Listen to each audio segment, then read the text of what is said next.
Mesdames et messieurs, bonjour, bonsoir, tout dépend de l'heure à laquelle vous écoutez cette vidéo chez vous. Je m'appelle Michel Bienton, journaliste web camerounais, et merci de faire confiance à cette chaîne YouTube de l'engagement sociopolitique.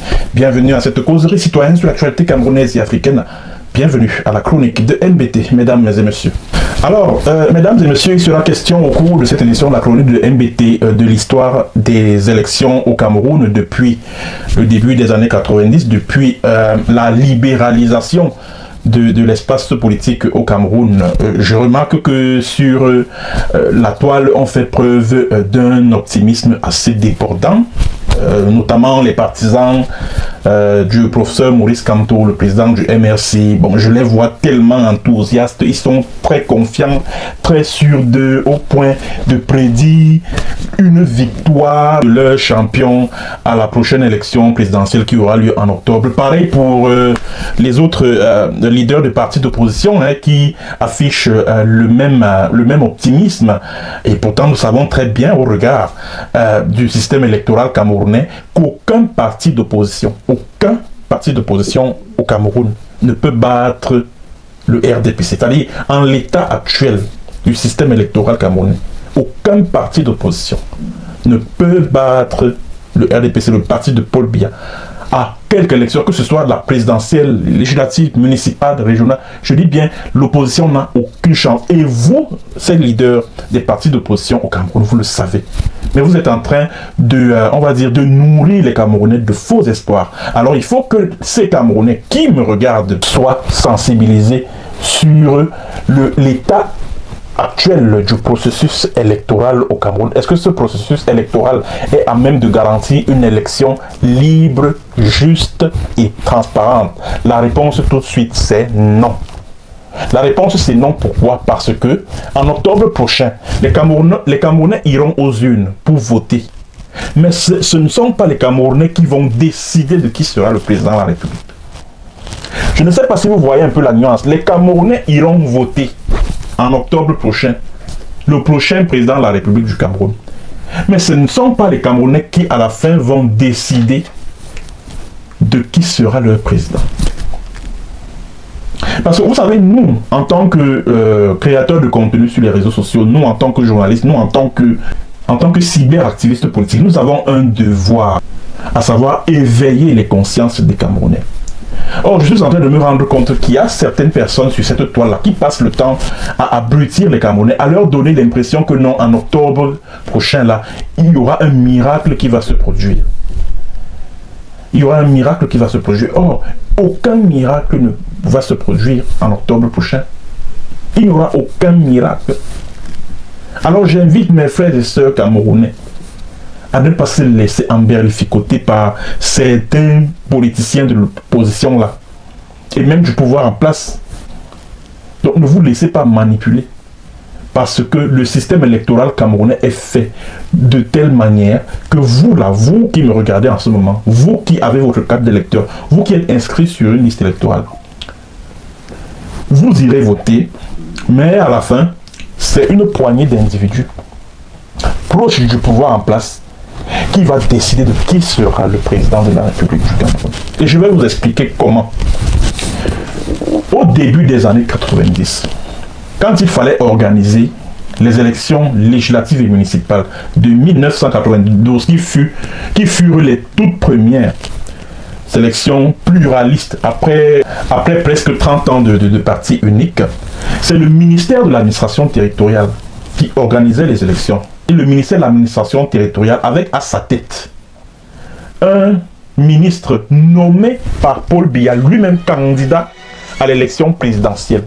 Donc c'est ce ministère-là qui était en charge de gérer le processus électoral. Mais malgré tout cela, Paul Biya a perdu les élections présidentielle en 1992. Ça, c'est de notoriété publique, malgré les résultats officiels qui ont été proclamés et qui le donnaient vainqueur de ces élections-là. Paul Biya les avait véritablement perdus. Et c'est Fondzi qui les avait gagnés. C'est-à-dire que malgré le fait que ce fut le ministère de l'administration territoriale qui organisa ces élections-là. Et il y a donc eu l'épisode de 92, l'épisode de 96 avec les élections municipales où l'opposition, c'est-à-dire que les partis d'opposition ont raflé la majorité des communes, notamment dans les grandes villes du Cameroun. Bon, qu'est-ce que le pouvoir a fait? Le pouvoir des Biya a créé ce qu'on appelait à l'époque les communautés urbaines. C'est-à-dire que dans les villes où l'opposition avait remporté des communes, le régime des Biya a créé des communautés urbaines. C'est-à-dire que pour fragiliser les pouvoirs de ces communes qui étaient acquises aux partis d'opposition.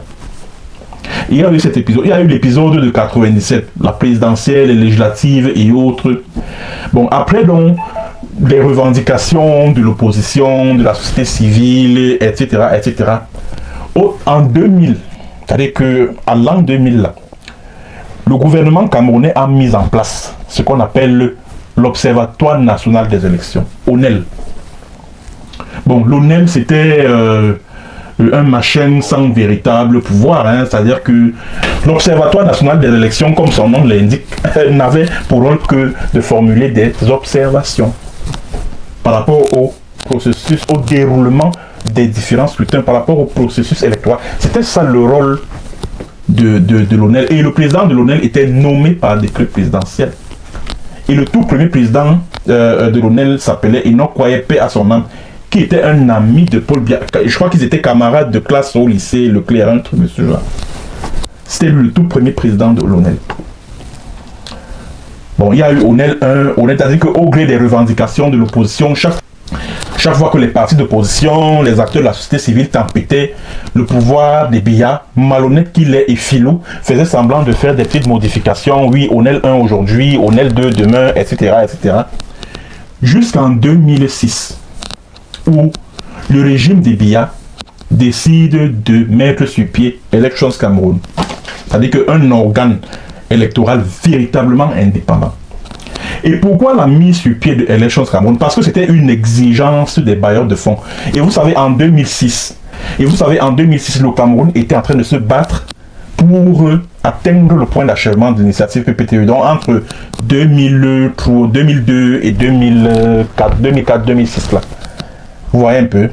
Et l'une des exigences que le FMI, la Banque mondiale, bref, tous les partenaires financiers du Cameroun avaient. Et l'une des exigences de tous ces bailleurs de fonds que vous connaissez là, le Club de Paris, le FMI, la Banque mondiale et tout, c'était la mise, entre autres, la mise sur pied d'un organe électoral véritablement indépendant. Donc pour que le Cameroun puisse obtenir un allègement de sa lourde dette extérieure, il fallait engager un certain nombre de réformes, notamment du point de vue électoral. D'où la mise sur pied d'Elections Cameroun le 26 décembre 2006. C'est à cette date-là que Paul Biya a promulgué la loi portant création d'Elections Cameroun.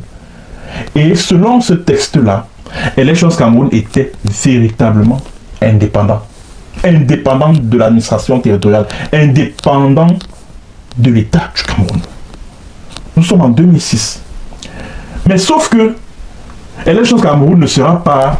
Sauf que Elections Cameroun ne va pas être mise en place tout de suite. Pourquoi? Parce qu'il y avait les législatives et municipales de 2007. Donc il fallait d'abord que l'administration contrôle et pour une dernière fois l'organisation des législatives et municipales de 2007 avant que Elections Cameroun ne soit mis sur pied. Et voilà pourquoi le 29 décembre 2008, le gouvernement camerounais, le régime dictatorial de Paul Biya, a promulgué la loi portant organisation et fonctionnement d'Elections Cameroun le 29 décembre 2008. Et les tout premiers membres d'Elections Cameroun ont été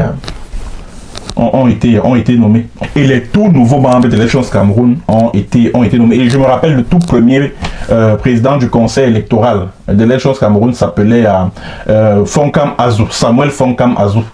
Donc il était au départ secrétaire général à l'Assemblée nationale. Et il a été nommé président du conseil électoral. Et il est comme directeur général, je crois, Mohamed Sani Tanim, si je ne me trompe pas. Voilà. Elections Cameroun a donc été mis sur pied. Et la loi portant organisation et fonctionnement d'Elections Cameroun était claire. à savoir que c'était un organe qui était véritablement indépendant sur tous les plans. Et à l'époque là, Élections Cameroun avait même le droit de délivrer les résultats provisoires du vote. Élections Cameroun avait ce droit-là. Or, qu'est-ce qui s'est passé? Le 13 avril 2010, le régime de Paul Biya a fait adopter à l'Assemblée nationale du Cameroun une loi modifiant et complétant certaines dispositions de la loi de 2006 portant création de l'Élections Cameroun. Et c'est cette loi qui réintroduit l'administration, l'État du Cameroun, au cœur du processus électoral. Mesdames et messieurs, je vais vous lire une seule disposition. Je ne vais pas m'attarder sur toute la loi en question. Je vais vous proposer, je vais vous présenter une disposition de cette loi, la loi du 13 avril. Il s'agit de la loi numéro 10/005 du 13 avril 2010, modifiant et complétant certaines dispositions de la loi numéro 2006/011 du 29 décembre 2006, portant création, organisation et fonctionnement d'Élections Cameroun. Voilà. Donc le décret d'application, et c'est son décret d'application donc qui a été pris par Paul Biya 2 ans plus tard, donc le 29 décembre 2008. Bon, que dit l'article 40 de cette loi du 13 avril 2010? Alinéa 1. Les administrations de l'État apportent leur collaboration et leur appui à Élections Cameroun des missions qui lui sont assignées. Et vous savez, dans le contexte camerounais, ce que collaboration avec l'administration veut dire. Vous savez ce que ça veut dire. Ça, c'est l'alinéa 1. Alinéa 2, et ça, c'est le plus important. Le ministère chargé de l'administration territoriale assure la liaison permanente entre le gouvernement et Élections Cameroun. Il reçoit notamment de ce dernier copie des procès-verbaux de séance et des rapports d'activité.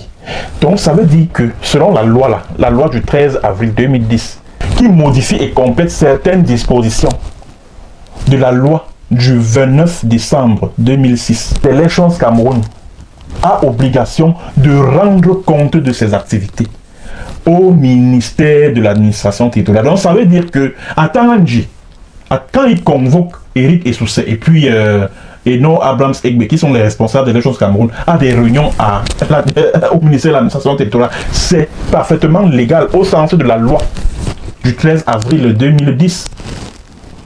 Donc, après avoir menti aux bailleurs de fonds internationaux, que oui, voilà, nous avons mis en place un organe électoral véritablement indépendant, Élections Cameroun, c'est-à-dire qu'après avoir empoché les financements extérieurs, issus de l'allègement de la dette, issus de l'atteinte du point d'achèvement de l'initiative PPTE en 2006, donc après avoir empoché l'argent, après avoir trompé, menti, c'est-à-dire que c'est dire à quel point les dirigeants camerounais sont des voyous, des filots. C'est-à-dire qu'ils ont trompé l'opinion internationale de ceux qu'ils ont mis en place un organe électoral véritablement indépendant en 2006. Bon, maintenant en 2010, ils font adopter une loi qui anéantit l'indépendance de cet organe-là et l'assujettit au ministère de l'administration territoriale. Donc voilà pourquoi Atanganji, qui est le ministre de l'administration territoriale, peut se permettre de s'adresser aux responsables de l'Élections Cameroun comme si c'était ses subordonnés, à cause de cette loi du 13 avril 2010. Et le travail des opposants camerounais doit être celui de sensibiliser les Camerounais sur des lois scélérates comme cette loi du 13 avril 2017. Le travail de tous les activistes, les lanceurs d'alerte, les cyberactivistes politiques, voilà à quoi devait ressembler leur travail. Que de nourrir les Camerounais d'espoir d'un changement par la paix et dans les urnes en octobre. Il n'y aura aucun changement dans la paix et par les urnes en octobre 2025. Il faut qu'on arrête de tromper, de berner les Camerounais. Après donc le coup de force du 13 avril 2010 contre l'indépendance des Élections Cameroun, qu'est-ce que le pouvoir de Yaoundé a fait? Le pouvoir de Yaoundé, la dictature de M. Paul Barthélémy Biya Bimvondo a retiré à Élections Cameroun le peu de pouvoir qui lui restait. Celui de délivrer les tendances du vote, donc de délivrer les résultats provisoires du vote. Et c'était à travers une loi qui a été votée, c'est-à-dire que la loi du, je crois, 6 mai 2011, modifiant et complétant certaines dispositions de la loi du 29 décembre 2006. C'est cette loi-là qui retirait à Aile Chance Cameroun le droit de délivrer les tendances. Et le régime de Biya, pour le faire, s'est inspiré de ce qui s'est passé en Côte d'Ivoire au cours de cette période-là. Parce que comme vous le savez, en Côte d'Ivoire, il y a eu un conflit qui a éclaté, un conflit post-électoral qui a éclaté entre Alassane Ouattara et Laurent Gbagbo sur qui a remporté la présidentielle du 28 novembre 2010. Bon, d'un côté, les partisans de Ouattara disaient que c'est lui le vainqueur au regard des résultats qui avait été délivré par la commission électorale indépendante, la CEI. De l'autre côté, les partisans de Gbagbo disaient que c'est lui le vainqueur d'après les résultats qui ont été rendus publics par le Conseil constitutionnel. Voilà. Et cela a provoqué une instabilité politique, une guerre civile même et tout. Bon, la suite, vous la connaissez. Et le régime des Biya s'est inspiré des événements en Côte d'Ivoire pour rafistoler la loi du 29 décembre 2006 portant création, organisation et fonctionnement de l'Aile Chance Cameroun, en retirant à l'Aile Chance Cameroun le droit de proclamer les résultats provisoires du vote. Voilà donc comment le pouvoir de Yaoundé est revenu en force au cœur du processus électoral. Donc, on est revenu à la situation d'avant la mise sur pied de l'Aile Chance Cameroun. Et l'Aile Chance Cameroun joue un peu le rôle que l'ONEL jouait avant sa création. Il faut que les Camerounais le comprennent. Bon, en 2011, donc, il y a eu cette fameuse loi du 6 mai 2011 qui a été adoptée à l'Assemblée nationale, qui est entièrement contrôlée par le RDPC. Bon, après donc avoir désossé complètement l'Aile Chance Cameroun, après l'avoir vidé de son contenu, en 5 ans, c'est-à-dire qu'en l'espace de 5 ans, que dis-je 5 ans, donc après la mise sur pied de l'Aile Chance Cameroun, là, donc après la signature du décret d'application du 29 décembre 2008, en l'espace de 3 ans, le régime des Biya a désossé complètement l'Aile Chance Cameroun, l'a vidé de son contenu, au point d'en faire un véritable machin qui ne sert pratiquement à rien, parce que c'est l'administration territoriale qui contrôle le processus électoral. C'est Atan Ganji en ce moment qui est le patron du processus électoral au Cameroun. C'est de ça qu'il s'agit. Bon, après, l'opposition, la société civile et même les bailleurs de fonds et tout, on continue à mettre la pression sur le régime de Biya pour un code électoral consensuel, ceci, cela, parce que les lois électorales étaient complètement disparates à l'époque. C'est-à-dire que entre 1990 et 2011, là, ou 2012, ou alors entre 1992 et 2012, pendant 20 ans, les lois électorales étaient disparates. Il y avait la loi fixant le régime de l'élection présidentielle, la loi fixant le régime de l'élection législative, la loi fixant le régime des élections municipales, je sais pas moi, régionales, etc. Et il fallait mettre toutes ces lois ensemble de manière à n'en faire qu'une seule, de manière à en faire un code électoral. Et c'est ce qui s'est passé en 2012. C'est-à-dire que quand l'Assemblée nationale décide d'adopter le 19 avril 2012 le code électoral qui est en vigueur jusqu'à aujourd'hui. Sauf que même à ce niveau-là, même au niveau du code électoral camerounais, il y a problème. Pourquoi? Parce que normalement, le code électoral aurait dû indiquer de manière claire, c'est-à-dire qu'on aurait dû inscrire dans ce code électoral-là une disposition selon laquelle le présent code électoral abroge toutes les dispositions contraires. Que le présent code électoral abroge toutes les lois contraires. Donc ça veut dire que la loi du 13 avril 2010 est contraire au code électoral qui proclame que l'Aile Chance Cameroun est un organe libre et indépendant. Or, la loi du 13 avril 2010 soumet les responsables de l'Aile Chance Cameroun au ministère de l'administration territoriale, assujetti l'Aile Chance Cameroun au ministère de l'administration territoriale. Donc, le code électoral aurait dû prévoir une disposition qui abroge les textes qui sont contraires au code électoral. Ce qui n'a pas été fait. Ça, c'est d'un. De deux, et comme il fallait s'y attendre, nulle part dans ce code électoral, il n'est prévu que Élections Cameroun délivre les résultats provisoires des élections, quelles qu'elles soient, présidentielles, sénatoriales, régionales, municipales, législatives, quelles qu'elles soient. Et troisième chose, qui est d'ailleurs la plus importante, article 67, alinéa 3 du code électoral, les travaux de la commission départementale de supervision, donc après les élections là, après le scrutin là, les travaux qui sont effectués par la suite, c'est de ça qu'il est question ici. Les travaux de la commission départementale de supervision sont consignés dans un procès verbal signé du président et des membres présents, établi en autant d'exemplaires que de membres plus 2. Chaque membre signataire en reçoit un exemplaire. L'exemplaire détenu par les représentants des Élections Cameroun faisant foi. Je ne sais pas si on se comprend. Que le procès verbal des élections, c'est-à-dire que nous sommes en commission départementale de supervision des élections, le scrutin vient d'avoir lieu. Je prends juste un exemple comme ça. Hein. Que selon le procès verbal des élections, Maurice Kamto a gagné les élections présidentielles avec 39% de voix contre 36% de voix pour Paul Biya.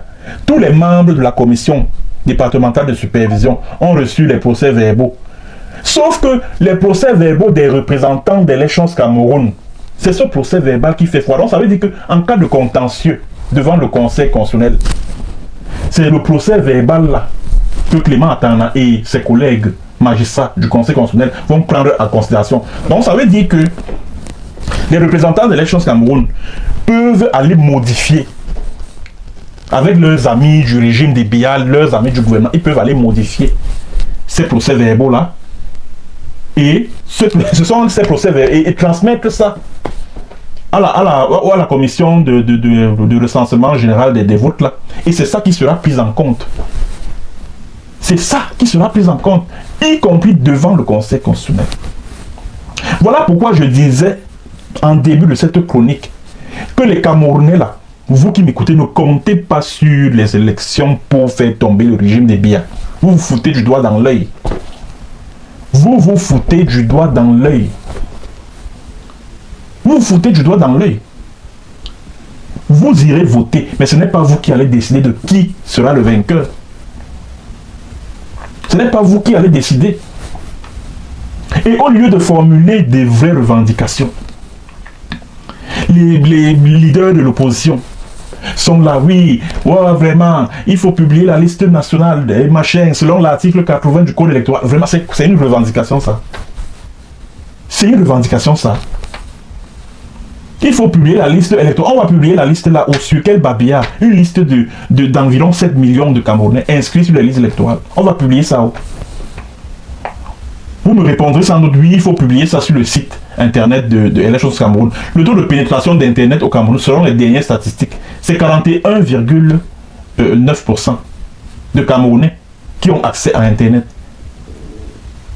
Et les autres 59% de Camerounais là, eux, ils font comment pour savoir si leur nom est inscrit si leurs noms sont inscrits sur la liste électorale nationale que vous revendiquez.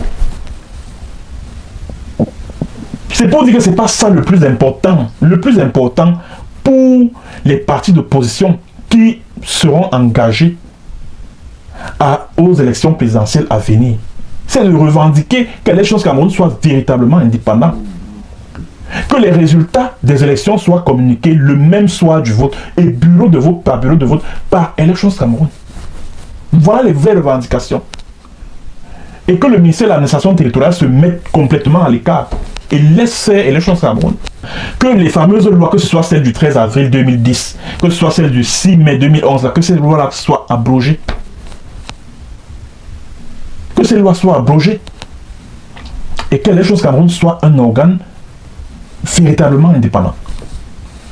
Je me rappelle des leaders de l'opposition tels que Thomas Enunda Njoya, Cabral Libi, Maurice Kamto, bref, tous les leaders des partis d'opposition que vous connaissez là. En 2021, ils avaient créé une plateforme pour la réforme du code électoral. On ne sait pas finalement ce que c'est devenu. On n'a même aucune idée du contenu des propositions qui avaient été adressées aux autorités. Et si moi j'avais eu une suggestion à faire, je leur aurais dit que ce n'est pas aux autorités de formuler, d'adresser de telles propositions. Ce n'est pas aux autorités camerounaises d'adresser de telles propositions, parce que c'est comme une manière de leur dire que, pardon, essayez un peu de modifier les lois, la loi électorale là, pour que nous puissions vous ravir un peu le pouvoir.